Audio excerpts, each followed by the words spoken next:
वेद, पुराण और शास्त्रों के प्रकांड पंडित श्री काशीनाथ मिश्र जी इंसानी रूप में महाप्रभु के इकलौते ऐसे परम भक्त हैं जिनका संपूर्ण जीवन भारतीय संस्कृति और आध्यात्मिकता को एक नई दिशा देने के लिए समर्पित रहा। आज भी इस जगत को इस सत्य से अवगत करा रहे हैं कि ईश्वर सत्य है, आत्मा सत्य है, मोक्ष सत्य है और इसी सत्य के मार्ग को दिखाने वाला धर्म सनातन अनादिकाल से चली आ रही एक ऐसी अविरल परंपरा है जिसका अनुसरण करके ही आने वाले संकट से स्वयं को बचाया जा सकता है। वेदों का सार श्रीमद् भागवत गीता हो या फिर सतयुग से कलयुग तक की भविष्यवाणियों का अमूल्य संग्रह भविष्य मालिका पुराण, वर्षों का अध्ययन और महाप्रभु की दैवी कृपा से मिली दैवीय शक्ति से परिपूर्ण पंडित श्री काशीनाथ महाराज आम जनमानस के अंधकारमय जीवन को सत्यता का प्रकाश दिखाने पहली दफा आ रहे हैं अपने सुविचारों के साथ आपके संस्कार चैनल पर। जय जगन्नाथ।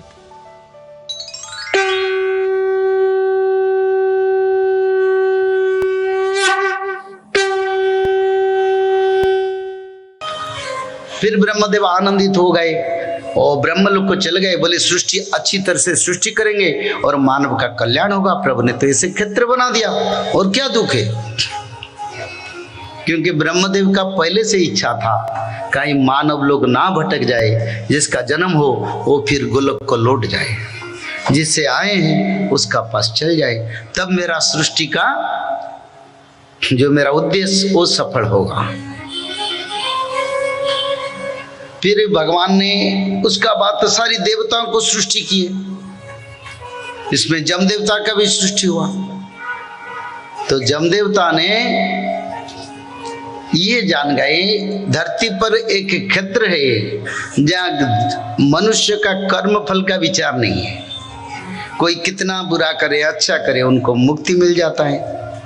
तो जम देवता दुखी हो गए, बोले प्रभु ऐसा कैसा है, मेरे को तो जन्म कर्म का विचार करने के लिए देवता बनाया, अगर सभी मानव आके यहीं पर मुक्ति पा जाएंगे तो मेरा देवता होने का कोई अर्थ नहीं रहेगा। तो जम देवता ने पहले शंकर भगवान को स्तुति करे। तो शंकर भगवान को कैसे स्तुति करें, ना जाके जगन्नाथ क्षेत्र की समुद्र के किनारे महोदधि के किनारे जमेश्वर शंकर भगवान को प्रतिष्ठा की वहीं पर, और शंकर भगवान की उन्होंने संतुष्टि कर ले। शंकर भगवान आए, बोले जमदेव ये एक काम करो, भगवान विष्णु से पूछो और तुम उनसे ध्यान करो। तो शंकर भगवान की आशीर्वाद प्राप्त करके जम देवता ने फिर भगवान विष्णु और महालक्ष्मी का तपस्या करें। तब भगवान विष्णु और माता महालक्ष्मी संतुष्टि हुए, बोले जमदेव तुम्हारा क्या समस्या क्या है। ना बोले प्रभु मेरे को कोई बुरा कर्म करता है कोई अच्छा कर्म करता है, उसका विचार के लिए मेरे को देवता बना गया, और आपने तो ऐसे क्षेत्र का निर्माण कर दिया जहां जन्म मृत्यु बंधन से प्राणी को मुक्ति मिल जाता है, तो मेरा देवता होने की कोई अर्थ नहीं रहेगा प्रभु। तो माता महालक्ष्मी बोले हमने जो क्षेत्र का निर्माण किया उसमें कोई परिवर्तन नहीं आएगा, क्योंकि ये क्षेत्र को सिर्फ भगवान के भक्त लोग निवास करेंगे,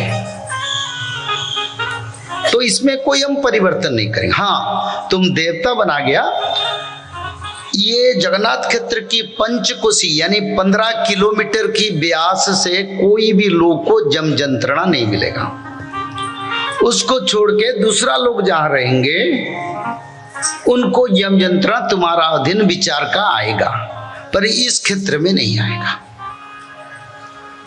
तो जमदेव थोड़ा आश्वस्ति हो गए, क्योंकि वो देखे सारा विश्व का लोग अगर यहाँ मुक्ति हो जाते तो अलग होता, और सारा विश्व को वैकुंठ धाम बना देते प्रभु, तो भी अनर्थ होता।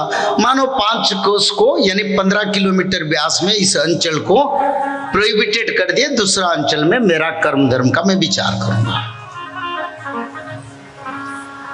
तब ब्रह्मदेव ने ये भी देख रहे, बोले ये जम देवता ने संतुष्टि करके मानव का कल्याण कार्य से बाधा डाले, तो क्या करे। भगवान ने तो उनको वर भी दे दिए, माता महालक्ष्मी ने दे दिए। फिर उसका बाद भगवान वही नीलाचल क्षेत्र में नील माधव की हिसाब से रूप से पूजा हो रहे थे। देवता लोग, ब्रह्मदेव, शंकर भगवान, सभी देवता वहीं पर रोज आते थे, प्रभु को दिव्य भोजन खिला रहे थे, वहीं पर प्रभु रह रहे थे। फिर उसका बाद भगवान की एक सबर पूजक आया जिसका नाम था विश्वावसु। और विश्वावसु को भगवान ने बताए, बोले विश्वावसु आगे ऐसे समय आएगा जिस दिन इस क्षेत्र का जो गुप्त तत्व, क्योंकि देवता लोग पूजा करते रहते हैं, फिर सावरिया संप्रदाय के लोग उस गुफा में भगवान को देख के विश्वावसु ने पूजा करने लगे। तो प्रभु बोले तुम तो पूजा किया, कोई बात नहीं, पर ऐसे समय आएगा अलग लोग, मानव लोग अगर यहाँ आएंगे तब मैं यहाँ अंतर ध्यान हो जाऊंगा और मेरे को नहीं मिलेंगे कोई, यानी मैं यहाँ नहीं मिलूंगा, मैं क्षेत्र छोड़ के अंतर ध्यान होगा। ये नीलाचल पर्वत सुवर्ण रेत में नीचे रह जाएगा। तो विद्यापति ने क्या करे ना, विश्वावसु ने बोले ठीक है प्रभु आपकी जैसे इच्छा, मेरे को तो पूजा करने के लिए आपने दिए, मैं किसी को नहीं बताऊंगा। और बीच में एक समय आया, वो भी आदि युग का बात है, क्योंकि सत्य त्रेता द्वापर तो सिर्फ 12,000 से 30,000 के बीच में खत्म होता है। उसी समय मानव का सृष्टि हो गया था, ये आदि युग का बात है।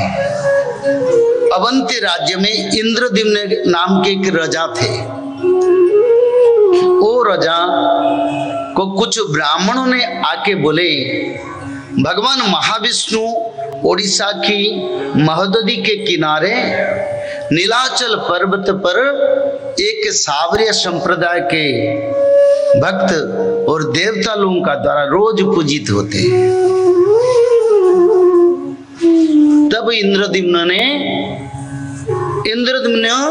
ब्रह्मादेव का 4 पुरुष का संतान थे। वो मर्त्य में जगन्नाथ महाप्रभु के मंदिर निर्माण प्रतिष्ठा के लिए उनका जन्म हुआ था। तब इंद्रद्युम्न ने भगवान की नाम सुन के पागल हो गए, बोले प्रभु कहाँ है, बड़ा राज्य था, अच्छा शासक थे, भगवान ब्रह्मदेव की अंश स्वरूप है, पर क्या करें प्रभु का बात आ गया। तो सारे सोचे कैसे खबर लेके प्रभु का पास पहुंचे। जैसे आप में जो भक्त है ना, जो भक्त भगवान के बारे में सुनते हैं जानते हैं, वो भी व्याकुल होते प्रभु को दर्शन के लिए। और राजा इंद्रद्युम्न ने पागल बन गए, बोले प्रभु रात दिन वही प्रभु माधव माधव माधव, वो भी भज रहे थे, यानी माधव माधव भज के जगन्नाथ मंदिर का निर्माण कर लिया।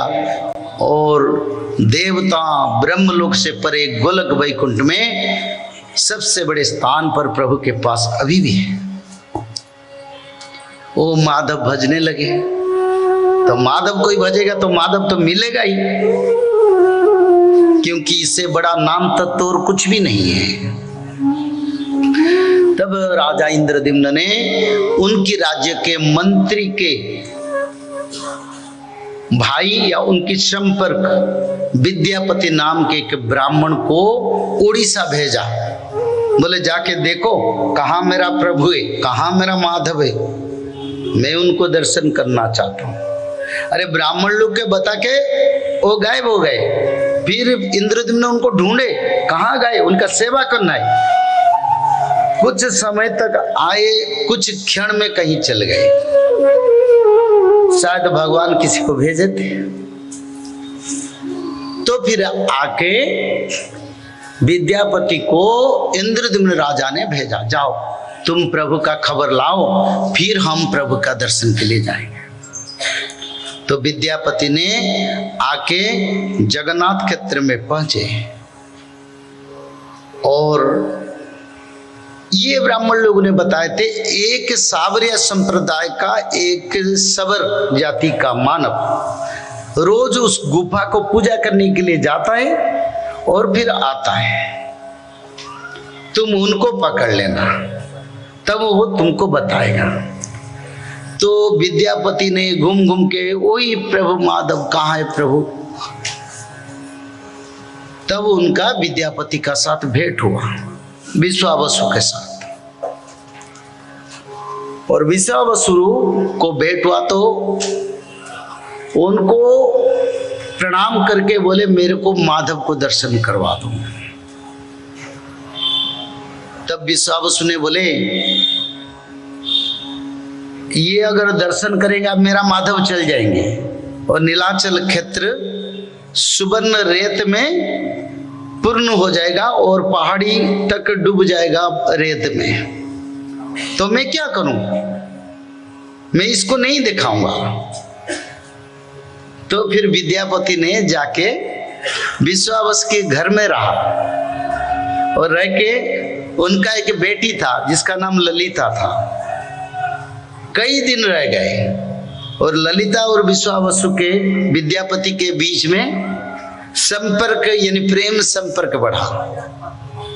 तो बेटी ने बोले, माता ललिता ने बोला, बाबा उसको दर्शन करवा दो, क्योंकि विद्यापति को दर्शन के लिए विश्वावसु राजी नहीं थे, क्योंकि ये जानकारी था जब कोई मानव जाएगा तब प्रभु अंतर्ध्यान होंगे। तब बेटी के कहने पर विश्वावसु ने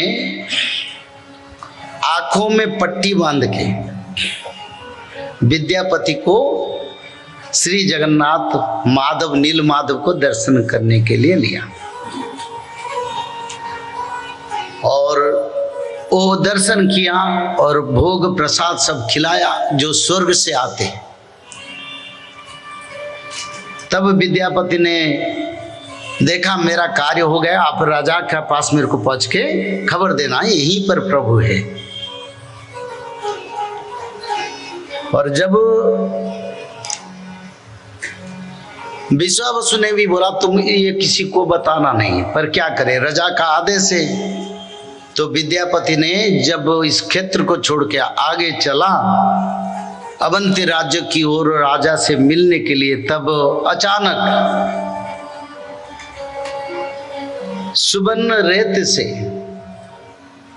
नीलाचल क्षेत्र डूब गया, माधव अंतर्ध्यान हो गए, विद्यापति पागल हो गया, प्रभु कहाँ गए। पर जाके ये तो पहले से प्रभु बताए थे ऐसा होने वाला है, ये गुप्त था, गुप्त को खुल दिया तो प्रभु तो बोले थे ऐसा होगा और प्रभु अंतर्ध्यान हो गए।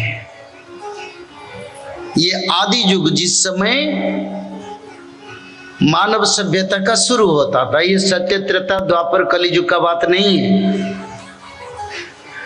ये वराह कल्प का समय का बात है। तब विद्यापति ने राजा को जाके स्वर्ग से आने वाला फूल प्रसाद सब दिला। तब राजा ने देखे कई दिन यानी कई महीने बीत गया, जब वो जाके अवंती राज्य में पहुंचे तो वो प्रसाद जैसे प्रसाद पवित्र था, जैसे ताजा प्रसाद था और फूल भी ऐसे ताजा था, कोई सूखा ही नहीं था। तो राजा इंद्रद्युम्न को सब बताया तो राजा आनंदित हो गए। और सारे राज्यवासियों को बोले हमको उड़ीसा जाना है और मेरे साथ जो जाना है सब तैयारी शुरू करो।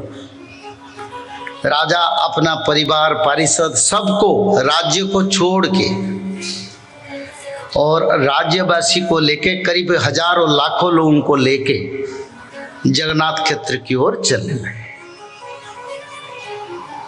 फिर जगन्नाथ क्षेत्र में आके पहुंचे तो राजा इंद्रद्युम्न ने देखे कोई कुछ नहीं है, जहां देखे सुवर्ण बालू है, सुवर्ण रेत है। तो राजा इंद्रद्युम्न पागल हो गए उनका चेता चल गया, वो सेंस हो गए। बोले प्रभु कहाँ है? मैं आया तो कुछ नहीं यहाँ। तब शून्य वाणी हुआ, तुम यज्ञ करो और यज्ञ करने से इस क्षेत्र का पुनर्निर्माण होगा। हे इंद्रद्युम्न, तुम्हारी माध्यम से ये मर्त्य वैकुंठ का क्षेत्र का पूर्ण निर्माण होगा। अब मैं नील माधव की रूप से यहाँ नहीं हूं, मैं यहाँ दारू ब्रह्म की रूप में रहूंगा और तुम यज्ञ करने से पहले भगवान नरसिंह महाप्रभु यज्ञ से उत्पत्ति होंगे और उसका बाद फिर मैं स्वप्नागत करूंगा और समुद्र में एक दारू एक लकड़ी आएगा जिसमें तीन शाखा रहेगा, उसमें मेरा विग्रह बनेगा और यहाँ मैं दारू ब्रह्म के रूप में पूजा होगा और स्वयं ब्रह्मदेव मेरे दारू में ब्रह्म को स्थापन करेंगे। ज्योति स्वरूप जो भगवान है वो ही ब्रह्म, और ब्रह्म को ब्रह्मदेव ने स्थापन करेंगे। तो इसीलिए मन दुखी मत करो, यज्ञ करो। तो राजा इंद्रद्युम्न ने तब यज्ञ अनुष्ठान करे और यज्ञ अनुष्ठान से पहले प्रभु नरसिंह महाप्रभु आए, क्योंकि जगन्नाथ महाप्रभु क्षेत्र में पहले नरसिंह महाप्रभु को दर्शन करते हैं। डम डम डम दारुदंडं रडपिरो डरडो ब्रह्मदंडं प्रदंडं डिम्पी डिम्पी डिडिप्पिडासी कडासा झंक झंकार घोरम तुल्यं तुल्यं ततुल्यं दशनकनककं शंख शंकाख्यकाख्यं शंकाख्यं वाद्यनाद रहररुह पातु मां नारसिंह